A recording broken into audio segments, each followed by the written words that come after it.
Bonjour tout le monde, alors aujourd'hui je vais faire très vite sur cette vidéo car ça fait plusieurs fois que je reprends cette vidéo pour des problèmes de mémoire. Aujourd'hui on va parler de comment tailler une haie et du taille haie à avoir selon votre type de haie. Donc voilà, on va aussi parler des consommables très vite fait, mais j'essaie de faire très bref dans cette vidéo. Si jamais vous avez des questions, vous me demanderez en commentaire. Parce que je peux pas faire vraiment vite dans cette vidéo, c'est pour ça. Voilà. Donc on va parler des types de taille haie. Donc ici nous avons un taille haie thermique. Et on peut aussi trouver des tailleux électriques qui sont sur batterie et sur secteur, c'est-à-dire filaire, quand je dis secteur. Donc voilà. Sur le tailleur, il faut savoir qu'on est monté sur un moteur de temps, donc un mélange à 2%, ce qui équivaut à pour 1 litre d'essence de 20 ml d'huile. Pour de la semi-synthétique et de la synthétique, si jamais vous avez de la minérale, c'est 40 ml d'huile pour 1 litre. Donc il faut savoir qu'on met 20 ml d'huile de plus que de la synthétique ou de la semi-synthétique. Donc voilà. Pour l'entretien, bah c'est très bête, hein, c'est bougies, filtre à air, crépeline à essence, graissage du lamier. Et puis voilà quoi, c'est tout aussi simple. Hein. Le filtre à air on nettoie après chaque utilisation. Enfin ça dépend, quoique si vous travaillez dans un lieu où c'est pas trop poussiéreux, vous pouvez vous permettre de faire votre filtre à air plus tard. Mais donc voilà. Mais par contre, si vous travaillez dans un milieu poussiéreux, votre filtre à air, vous devrez le nettoyer beaucoup plus souvent parce que sinon le problème c'est qu'il va vite s'encrasser. Et ça c'est un problème. Donc voilà. La bougie, c'est soit vous la nettoyez, soit vous la changez, ça dépend. Moi les bougies je les nettoie souvent. Si quand votre bougie est sale, ça sert à rien de la changer. Vous avez juste à passer un coup de brosse métallique ou un coup de chiffon. Généralement ça fait l'affaire. Voilà. Ouais. Puis pareil, après chaque utilisation, si vous avez facilement d'accès à l'antiparasite comme moi, bah débranchez-le, c'est une sécurité. Donc voilà. Pour le carburant, bah comme je l'ai dit, mélange à 2%. Hein. Moi là-dedans j'ai du 2% en carburant.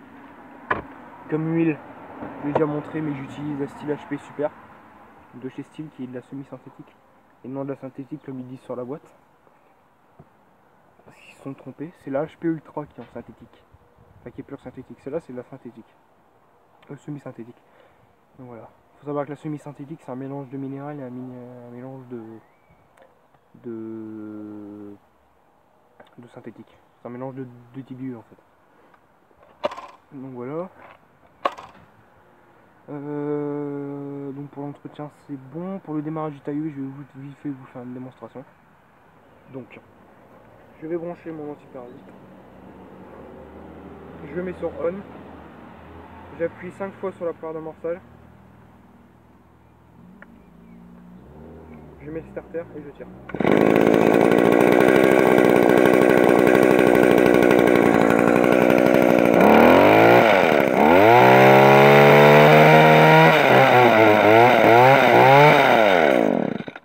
Voilà, je ne vais pas faire tourner plus longtemps parce que lui il est bruyant de toute façon. Et bon, de faire tourner une machine comme ça dans le vide, ça sert un peu à rien. Surtout un tailleur quoi. C'est pour ça que je l'ai fait très bref. Donc voilà. Pour le tailleur, après chaque utilisation et avant que chaque utilisation, si vous avez des haies de résine, même si vous avez une haie classique, on sait jamais. Enfin, on sait jamais. Moi, je vous le dis, à chaque haie que vous taillez, faites ça. Moi, je vous le dis honnêtement, c'est un conseil. Mettez de l'anti-résine. L'anti-résine, ça évitera que votre lamier s'abîme.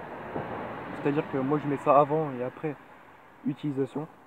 Ça évite que la résine, en fait, elle se colle mal sur les lames, que ça abîme tout. Enfin, bref. Si jamais vous n'avez pas ça, vous pouvez mettre de la WD-40. Donc voilà. Et l'outil à avoir à chaque taille, c'est la clé à bougie. Parce que si vous avez un pépin, au moins vous pouvez regarder. Voilà, c'est-à-dire que si admettons votre tailleur il démarre plus, au moins vous pouvez regarder si vous avez de l'allumage. Moi avec ma clé à bougie, juste avec ma clé à bougie, je peux faire un réglage carbu, un réglage de ralenti, démonter le carbu et démonter le filtre à air, démonter la bougie, et puis il me semble que c'est tout. Ouais, c'est tout. Donc vous voyez, je peux faire pas mal de choses rien qu'avec une clé à bougie. Et en utilisant que ce bout-là et ce bout-là.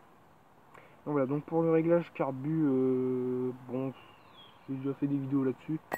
Enfin, il me semble que non, au final. Donc, je vous ferai peut-être une vidéo sur le réglage carbu, je sais pas, je vais voir. Donc, voilà pour cette vidéo. Maintenant, pour comment tailler. On va faire très bref là-dessus, mais essayez de faire quand même pour que ce soit compréhensible. Si vous avez des questions, comme je vous l'ai dit, vous me demandez en commentaire. Je vous répondrai. Voilà. Sur le tailleur, on va faire des mouvements comme ceci. Vous voyez, en avançant. Et après en l'air, on va faire comme ça. Ouais. En gardant un angle de 10 degrés, c'est-à-dire que votre lame, vous allez la pencher légèrement comme ça. Donc vous voyez, si votre haie, si votre haie elle est comme ça, vous penchez légèrement votre lamier de 10 degrés. Vous penchez légèrement vers le côté de votre haie, pas comme ça, vers 10 degrés. Comme ça, quand vous taillez, ça fera comme une taille au sécateur et ça fera une taille propre. Donc voilà. Oui, faites attention alors, hein. C'est parce que là j'ai vite fait un test après avoir changé le carburéteur de notre culotte. Donc voilà, donc je vois pas quoi d'autre à dire. Il me semble que ça va être bon. Oui, c'est bon. Pour moi, je semble avoir tout dit. Donc voilà, je vous ferai peut-être une vidéo sur le réglage du carbu. Bon, lui il a pas besoin, mais je vous ferai quand même une vidéo pour ceux qui ont besoin d'un réglage carbu, on sait jamais. Donc voilà. Bon voilà, j'espère que cette vidéo vous a plu. Si ça vous a plu, n'hésitez pas à liker, partager, commenter. Moi je vous dis bye pour une prochaine vidéo. Et c'est tout le monde sur YouTube.